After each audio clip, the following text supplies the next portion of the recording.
Master గారి దగ్గరికి వచ్చి ఒక ఆయన ఏమి గారంటే నేను పోయిన తర్వాత నా భార్య పతివ్రతగా ఉంటుందా లేదా అని అడిగాడు.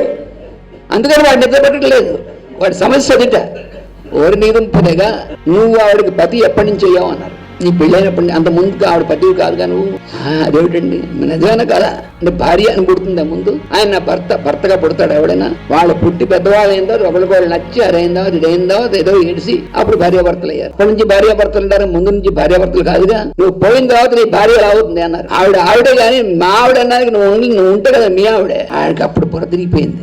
నువ్వు పోయిన తర్వాత ఆవిడ పతివ్రతగా ఉంటుందని పతివ్రత ఆవిడ పదే లేకుండాను కామన్ సెన్స్ లేదా నీకు? పెద్ద ఆఫీసర్ పై ఇంకో దాంట్లో పెద్ద దీంట్లో ఆర్గనైజేషన్లను అందువల్ల నీకు నిద్రపట్టి అడవట్లేదు. పిచ్చి వేషాలు ఎక్కువ ఇక్కడ హాయిగా నిద్రపోన్నారు.